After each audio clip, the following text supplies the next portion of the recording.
The contender was Oscar nom number 4. Number 5 came in for a movie that you did in 2009 that you were not. You're not going to talk about Lebowski a little bit, man? Oh, you want to go back to that? No, I just wanted to say one thing, to share one thing with the audience. Somebody laid this on me, and I said, oh yeah, that is fascinating, man. What his theory was that Donnie does not exist. He is a figment of Walter's imagination.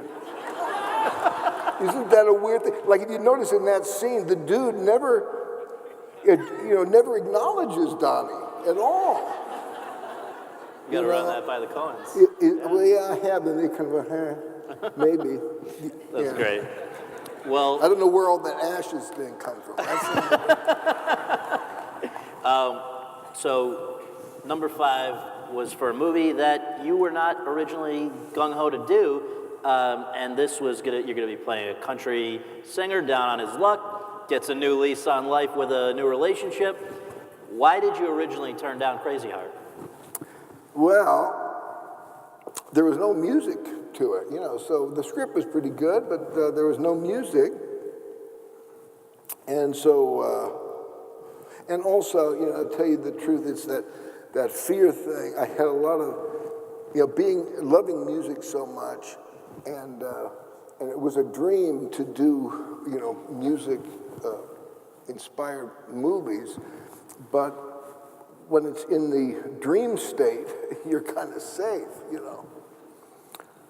But when you try to really do it, there's that chance of failure, of dropping that great opportunity. And so when they didn't have music, I kind of said, wow, that was a close call, man. I could say they didn't have music, kind of got out of that. And Scott Cooper, again, he wrote the script, and it was a first-time directing thing. I had great luck with first-time guys, so that didn't bother me too much. But my buddy T-Bone, he ran into me somewhere. He said, what do you think about this Crazy Heart script? And I said, why? Are you interested? And he said, well, I'll do it if you'll do it. And I said, yeah, but there's no music, And he says, oh, that's the easy part. Don't worry about that. I said, come on. He says, no, I got that handle. I say, okay, here we go. And that, And he and Stephen Bruton, who...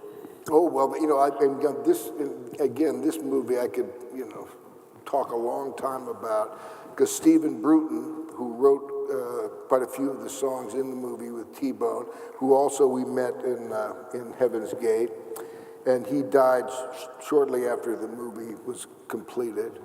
But he was an amazing guy, and an inspiration for the character, along with others. Oh, right? yeah, well, he was my guitar, coach on the guitar, and but he would also help all of us keep keep it authentic. For instance, in the beginning, that first scene where when I pull into that bowling alley to play that gig. Stephen says, when I've been traveling on the road for hours, I don't pull off to the road to pee. I just have a Sparklets bottle, and I just pee in the Sparklets bottle. Why don't you just take that out and empty it on the parking lot? So that's a not very elegant suggestion of his, but that was one of his, a good example. And the Highwaymen, what's right? that? The Five Highwaymen were the other kind of inspiration, right? Yeah, of course, yeah. So you win the Oscar, finally, long overdue for that one, Best Actor. It's a great moment. And then there's one other thing that just popped into my head as we talk, as these different things happen. I very rarely get mad during a film. And there's one scene I got very mad at on Crazy Heart, because I had devised a wonderful shot that I wanted to execute. My character, Bad Blake, in the script was supposed to be an incredible guitar player, and I can play the guitar, but I can't play like Stephen Bruton, But I said, I've got a great idea. It's all about, making movies. It's kind of pulling off a magic trick, it's an illusion, And so you might have done this when you were a kid. You're stand up for a sec. So, you know, you put your hands behind your back like this. And then I had, no, I'm not going to tell you. And Stephen would grab his guitar like this. And at the camera, and I shot this on my iPhone. I was so proud of it, man. I directed it and had, yeah, I think one of my nephews shot it. You know, you start up on his hand here and you tie it in with my face, you know, and you go down the guitar, you see his other hand, you come up here like this. I learned one good lick as it's up on my face. Stephen goes away. I put my hands up there. The camera pulls by. I play one lick, and oh, beautiful.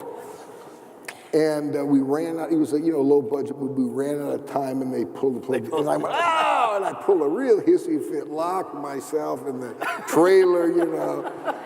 And I'm stopping, and I looked in the mirror, and I laughed, you know. I had to come back and just apologize, you know, and say, oh, God, okay. You know. Unfortunately, it all worked out very nicely. It did work out nicely. I got to pull that off sometime. Yeah.